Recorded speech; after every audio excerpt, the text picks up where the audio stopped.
Assalamualaikum warahmatullahi wabarakatuh. Selamat pagi anak-anak kelas 7. Semoga kita selalu sehat dan lancar segala urusan kita. Baik, untuk mata pelajaran fikih, materi pertama adalah toharoh atau bersuci. Bersuci bisa dari dua macam. Yang pertama yaitu bersuci dari najis, dan yang kedua bersuci dari hadas. Adapun tujuan pembelajaran setelah selesai melakukan pembelajaran ini adalah yang pertama menyebutkan pengertian toharoh, yang kedua menunjukkan dalil toharoh, yang ketiga menjelaskan pengertian najis, yang kelima bisa membedakan macam-macam najis, yang terakhir yaitu menerapkan tata cara bersuci dari najis. Gambar berikut, ini gambar yang pertama yaitu sedang bersuci atau membersihkan tangan. Yang kedua ini contoh najis yang ringan yaitu air kencing bayi laki-laki. Yang ketiga, gambar ketiga yaitu contoh dari najis yang sedang, atau di situ ada gambar darah. Dan yang terakhir, gambar terakhir yaitu contoh najis yang paling berat, itu gambar babi. Definisi toharoh atau pengertian toharoh. Yang pertama, pengertian menurut bahasa. Toharoh artinya bersih atau bersuci.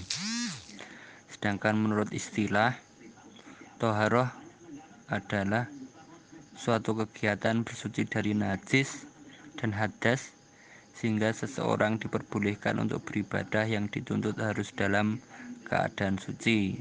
Misalkan sholat itu harus dalam keadaan suci dari najis dan hadas. Dalil tentang toharoh yang pertama dari Al-Quran surat Al-Baqarah ayat 222. A'udzubillahi minasyaitonirrajim. Bismillahirrahmanirrahim.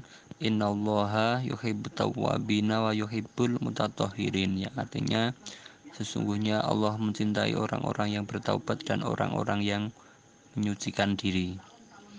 Dalil yang kedua yaitu dari hadis Nabi, la yaqbalullah sholatan bighairi tahur. Ya, artinya Allah tidak menerima sholat seseorang yang tidak dalam keadaan suci. Hadis riwayat Muslim. Definisi najis. Menurut bahasa, najis artinya kotor. Sedangkan menurut istilah, najis adalah suatu benda yang kotor yang mencegah sahnya mengerjakan suatu ibadah yang dituntut harus dalam keadaan suci. Jadi ini misalkan kita sholat kok terkena najis, maka sholatnya itu tidak sah. Macam-macam najis. Najis dibagi menjadi 3. Yang pertama yaitu najis mukhafafah atau najis yang ringan. Yang kedua najis mutawasitoh atau najis sedang.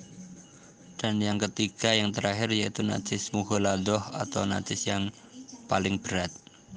Baik, dari macam-macam najis akan kami jelaskan satu persatu. Yang pertama yaitu najis mukhafafah. Najis mukhafafah yaitu najis yang paling ringan. Contohnya cuma satu, yaitu air kencing bayi laki-laki yang belum berumur 2 tahun dan belum makan apapun selain ASI atau air susu ibu. Sedangkan cara mensucikannya adalah memercikkan atau mengusapkan air suci pada permukaan najis. Berarti hanya cukup memercikkan atau mengusapkan air suci saja.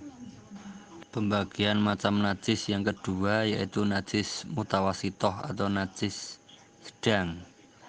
Najis mutawasitoh dibagi menjadi 2, yaitu yang pertama najis hukmiyah.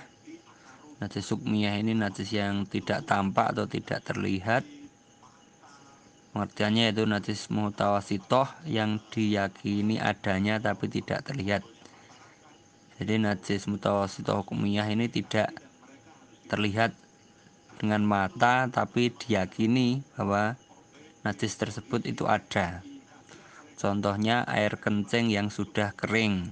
Jadi misalkan air kencing yang berada di baju kita tapi sudah kering, itu kan cara dilihat dengan mata itu tidak terlihat, tapi kita meyakini bahwa di dalam atau di pakaian kita itu ada najisnya. Sedangkan cara menyucikannya yaitu cukup mengalirkan air pada benda yang terkena najis tadi, yang kita yakini ada najisnya tadi. Lanjutan pembagian najis mutawasitoh atau sedang yang kedua yaitu ainiyah. Tadi yang pertama hukmiyah, yang kedua yaitu ainiyah atau tampak. Pengertiannya, najis ainiyah yaitu najis mutawasitoh yang nampak wujudnya dan bisa diketahui melalui wujud, bau, dan rasanya. Contohnya bangkai, kotoran, muntahan, arak, dan lain-lain.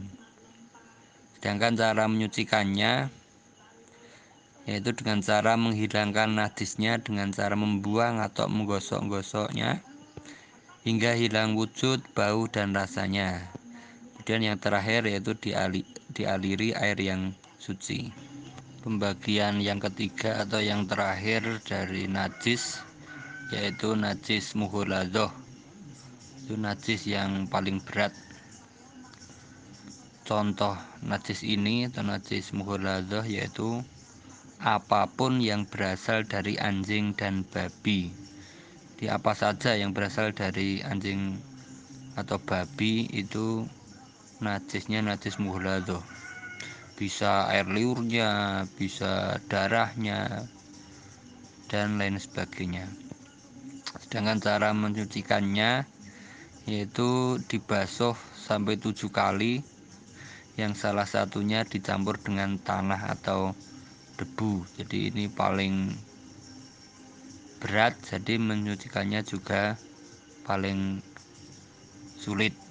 Itu sampai dibasuh sampai 7 kali, itu pun salah satunya dicampur dengan tanah atau debu.